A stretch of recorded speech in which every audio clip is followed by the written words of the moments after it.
마흔여을 재판관으로 임명하지 아니한 부자기가 청구인의 헌법상 또는 법률상 권한을 침해하는지 여부. 이 결정은 주문에서 재판관 8인의 의견이 일치하였으나 일부 이유에서 의견이 나뉘었으므로 본회의의 의결을 거치지 않았더라도 국회의장의 대표권의 범위 내에서 적법하게 제기된 것으로 볼 수 있습니다. 우리는 이 사건에서 국회의장이 국회를 대표하여 권한쟁의 심판을 청구하기 위해서는 본회의 의결이 필요하다고 생각합니다. 2025 헌나 1호 국회와 대통령 간의 권한쟁의. 이 사건은 피청구인이 대통령 권한대행으로서 청구인이 2024년 12월 26일 헌법재판소 재판관으로 선출한 마흔여을 재판관으로 임명하지 아니한 부자기가 청구인의 헌법상 또는 법률상 권한을 침해하는지 여부, 재판관 지위 확인 등 결정을 할 것인지 여부에 관한 것입니다. 이 결정은 주문에서 재판관 8인의 의견이 일치하였으나 일부 이유에서 의견이 나뉘었으므로 먼저 주문을 선고하고 법정 의견의 요지는 이미선 재판관께서, 재판관 정형식, 김복형, 조한창 일부 별개 의견의 요지는 조한창 재판관께서 설명을 하시겠습니다. 주문. 피청구인이 대통령 권한대행으로서 청구인이 2024년 12월 26일 헌법재판소 재판관으로 선출한 마흔여을 헌법재판소 재판관으로 임명하지 아니한 부자기는 헌법에 의하여 부여된 청구인의 헌법재판소 재판관 선출을 통한 헌법재판소 구성권을 침해한 것이다. 청구인의 나머지 심판 청구를 모두 각하한다. 법정 의견의 요지를 말씀드리겠습니다. 이 사건 심판 청구 중 재판관 지위의 확인을 구하거나 즉시 재판관을 임명하라는 결정을 구하는 부분은 헌법재판소법상 이러한 결정을 할 수 있는 근거가 없으므로 부적법합니다. 다음으로 피청구인이 재판관을 임명하지 아니하고 있는 이 사건 임명 부자기가 청구인의 권한을 침해하는지에 관하여 보겠습니다. 먼저 이 부분 심판 청구를 위하여 별도의 본회의 의결이 필요한지 여부에 관하여 보면, 권한쟁의 심판 제도의 의의는 헌법기관의 침해된 권한을 회복하여 헌법적 권한 질서와 헌법의 규범적 효력을 보호하고자 하는 데 있고, 헌법이나 국회법, 헌법재판소법 등에서 청구인의 권한쟁의 심판 청구에 관한 절차적 규제를 두고 있지 않은 점을 고려해 볼 때, 청구인이 권한쟁의 심판을 통해 보호하고자 하는 권한과 관련하여 이미 본회의 의결을 통해 그 권한 실현 의사를 결정하고, 나아가 그와 같이 결정된 의사가 다른 국가기관에 의하여 침해되었음을 확인한 경우에는 청구인을 대표하는 국회의장은 그 대표권에 기하여 청구인의 권한 침해에 대한 방어적 행위로서 해당 국가기관을 상대로 권한쟁의 심판을 청구할 수 있고, 권한쟁의 심판을 청구하기 위한 별도의 본회의 의결은 필요하지 않다고 보는 것이 타당합니다. 이 부분 심판 청구는 2024년 12월 26일자 본회의 의결로 이루어진 청구인의 재판관 선출에 기초한 것이고, 위 재판관 선출 의결 이후 있었던 국무총리에 대한 탄핵소추안의 의결은 청구인의 선출권이 대통령 권한대행이던 국무총리의 재판관 미임명에 의하여 침해되었음을 본회의 의결을 통해 확인한 것으로 볼 수 있습니다. 따라서 국회의장이 청구인을 대표하여 제기한 이 부분 심판 청구는 권한쟁의 심판 청구 제기 여부를 독립된 안건으로 하여 본회의의 의결을 거치지 않았더라도 국회의장의 대표권의 범위 내에서 적법하게 제기된 것으로 볼 수 있습니다. 이 사건 임명 부자기가 청구인의 헌법상 권한을 침해하는지 여부에 관하여 보겠습니다.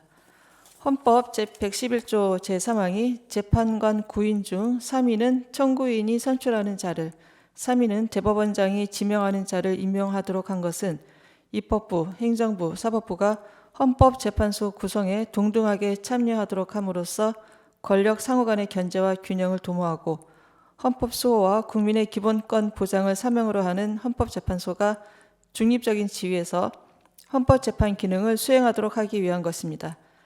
따라서 헌법이 청구인에게 부여한 재판관 선출권은 헌법재판소를 구성할 권한을 의미하는 것으로 독자적이고 실질적인 것이므로 대통령은 청구인이 선출한 사람에 대하여 재판관 임명을 임의로 거부하거나 선별하여 임명할 수 없습니다. 즉, 대통령 또는 대통령의 권한을 대행하는 국무총리나 국무위원은 청구인이 재판관으로 선출한 사람이 헌법과 헌법재판소법에서 정한 자격 요건을 갖추고 그 선출 과정에 의회 민주주의를 원칙으로 하는 헌법 및 국회법 등 법률을 위반한 하자가 없는 이상 그 사람을 재판관으로 임명할 헌법상 의무를 부담합니다. 따라서 2024년 12월 27일부터 대통령의 권한을 대행하게 된 피청구인은 청구인이 2024년 12월 26일 재판관으로 선출한 3인이 헌법과 헌법재판소법에서 정한 자격 요건을 갖추었고 그 선출 과정에 의회 민주주의를 원칙으로 하는 헌법과 국회법을 위반한 하자가 없는 이상 이들을 재판관으로 임명하여 재판관 공석 상태를 해소하여야 할 구체적인 자기 의무를 부담합니다. 한편 청구인은 헌법재판소 창설 이래 각 교섭단체가 추천 방식에 관해 협의를 하고 그 결과에 따라 재판관 후보자를 추천하면 그 추천 후보자를 재판관으로 선출함으로써 다수당이 일방적으로 재판관 3인 모두를 선출하지 않도록 하여 왔는데 이러한 정치적 관행은 국회가 선출하는 재판관의 정치적 중립성을 담보하기 위한 것이라고 할 수 있습니다. 다만 특정한 내용의 추천 방식이 관행으로 굳어졌다거나 각 교섭단체가 추천하는 특정 후보자에 대해 다른 교섭단체가 합의를 한 경우에 한해 선출하는 관행이 있었다고 보기는 어렵습니다. 이 사건에서 교섭단체 대표의원들은 협의를 거쳐 국회의장에게 재판관 후보자를 추천하는 공문을 발송하였고 이에 따라 국회의장이 재판관 선출안을 제출함으로써 인사청문회와 본회의 의결 절차가 진행되었음을 인정할 수 있습니다. 따라서 이 사건의 경우 재판관 선출 절차가 의회 민주주의 원칙에 의한 절차를 위반하였다고 볼 수 없습니다. 설령 더불어민주당이 2인, 국민의힘이 1인을 각 추천하는 내용의 추천 방식이 헌법재판소장 임명 동의와 연계하는 조건으로 논의된 것이라 하더라도 그동안의 추천 방식에 대한 협의 결과에 따라 양 정당의 추천을 받아 국회의장이 재판관 선출안을 제출한 후에 대통령에 대한 탄핵소추가 의결되어 헌법재판소장 임명에 관한 추가 논의가 진행되지 않은 것으로 보이는데 이러한 사정만으로는 각 교섭단체와의 협의 결과에 따른 선출안 제출이나 이후의 선출 절차를 무위로 돌릴 수 없고 따라서 청구인이 일방적으로 재판관을 선출하였다고 볼 수 없습니다. 피청구인이 대통령 권한대행으로서 청구인이 선출한 재판관을 임명할 때 비로소 청구인의 재판관 선출을 통한 헌법재판소 구성권은 온전히 행사된다고 할 것입니다. 따라서 피청구인이 청구인이 선출한 재판관 중 2인만을 임명하고 현재까지 40역을 임명하지 아니한 부작위는 헌법에 의하여 부여된 청구인의 재판관 선출을 통한 헌법재판소 구성권을 침해합니다. 이상입니다. 네.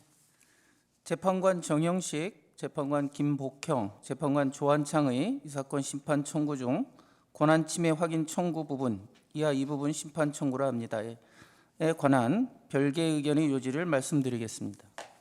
우리는 이 사건에서 국회의장이 국회를 대표하여 권한쟁의 심판을 청구하기 위해서는 본회의 의결이 필요하다고 생각합니다.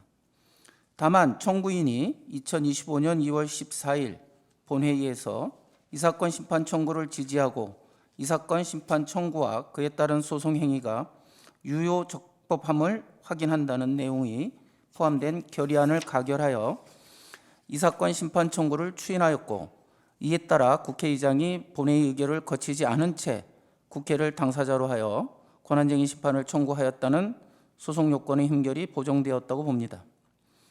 국회가 다른 헌법상 국가기관 등을 상대로 권한쟁의 심판을 청구하는 것은 국회의 헌법상 권한을 수호 유지하기 위한 수단으로 보여받은 그 자신의 헌법상 권한 행사에 해당하므로 그에 관한 의사결정은 헌법과 법률에 따라 이루어져야 합니다. 국회는 각자가 국민 전체를 대표하는 국회의원으로 구성되는 합의제 국가의사결정기관으로서 국회의 권한행사에 관한 의사결정은 의원 전체로 구성되고 의원 모두가 참여하는 본회의에서 이루어져야 하고 국회의장이 국회가 결정한 의사를 외부에 공표하는 것을 넘어서 국회의 의사를 단독으로 결정할 수는 없습니다. 국회의장이 대표권에 국회의 의사를 결정할 권한이 포함된다고 보면 국회가 의결의 형태로 권한을 행사하는 경우에 존재하는 국회의원의 헌법상 권한인 심의 표결권이 침해될 우려가 있습니다. 따라서 국회가 권한쟁의 심판을 청구하기 위해서는 헌법 제49조, 국회법 제109조에 따라 제적의원 과반수의 출석과 출석의원 과반수의 찬성으로 하는 의결이 필요합니다. 이렇게 보는 것이 의원 전체에 대한 대의와 의원이 동등한 참여 보장이라는 국회의 자율권 행사의 전제에 부합합니다. 법정 의견은 권한쟁의 심판 청구 여부를 독립된 안건으로 하는 본회의 의결이 없다고 하더라도 다른 본회의 의결을 통해 국회의 침해된 헌법상 권한을 회복하기 위하여 다른 헌법상 국가기관 등을 상대로 권한쟁의 심판을 청구한다는 의사를 확인할 수 있는 예외적인 경우에 국회의장이 그 대표권에 기하여 권한쟁의 심판을 청구할 수 있다고 합니다. 그러나 국회의 헌법상 권한 행사에 대하여 본회의 의결을 거쳐야 한다는 요구는 헌법에서 도출되는 것으로서 반드시 필요한 경우에 한하여 엄격하고 명확한 요건을 충족하는 때에만 그 예외가 인정되어야 합니다. 그런데 다른 본회의 의결을 통하여 국회의 권한쟁의 심판 청구 의사를 확인할 수 있다는 사정은 권한쟁의 심판 청구에 관한 본회의 의결이 필요하다는 원칙에 대한 예외를 인정하기에 충분하지 않습니다. 특히 이 사건에서 다투는 대상인 이 사건 임명 부작위는 현재까지 계속되고 있고 청구인이 심판 계속 중 본회의를 개의하여 이 사건 심판 청구를 추인하는 의사가 담긴 의결을 할 수 있었던 점을 고려할 때 위와 같은 예외를 인정하지 않으면 적시에 권한쟁의 심판 청구를 하여 청구인이 침해된 권한을 회복할 수 없었을 것이라는 등의 사정을 찾아볼 수 없습니다. 그리고 위와 같은 예외를 인정하기 위해서는 다른 본회의 의결에 명시적으로 드러나지는 않았으나 내재되었다고 할 수 있는 국회의 의사 해석이 선행되어야 합니다. 그러나 의안은 국회의원이 심의 표결권을 행사하는 대상으로서 이를 확장하거나 유추하여 해석하여서는 안 됩니다. 이 부분 심판 청구가 재판관 선출에 관한 청구인이 2024년 12월 26일자 본회의 의결을 관철시키기 위한 것이고 청구인이 2024년 12월 27일자 본회의에서 재판관 임명 거부 등을 이유로 국무총리에 대한 탄핵 소추를 의결하였다고 하더라도 이 의결들의 대통령 권한대행이 국회가 선출한 재판관을 임명하지 않을 경우 권한쟁의 심판을 청구할 의사가 포함되어 있다거나 그러한 조치를 국회의장에게 위임 내지 유보하는 의사가 포함되어 있다고 보기는 어렵습니다. 만일 국회의장이 권한쟁의 심판 청구 여부를 안건으로 하지 않은 다른 본회의 의결을 토대로 국회의 권한쟁의 심판 청구 의사를 확인하고 실제 청구에 나아갈 수 있다면 국회의장이 국회의 권한쟁의 심판 청구에 관한 본회의 의결 여부를 자의적으로 선택할 우려가 있습니다. 국회의 권한쟁의 심판 청구에 본회의 의결을 요구할 것인지 여부는 절차적 적법성에 관한 문제입니다. 만일 이 부분 심판 청구에 관한 본회의 의결이 존재하지 않는데도 헌법상 해명의 필요성을 앞세워 청구의 적법성을 인정한다면 국회의장이 사안의 중대성을 지렛대 삼아 단독으로 또는 정치적 이해를 같이 하는 정당의 요구에 따라 본회의 의결 없이 국회를 당사자로 하는 권한쟁의 심판을 청구하는 위헌, 위법적인 상황이 반복될 위험이 있습니다. 이상입니다.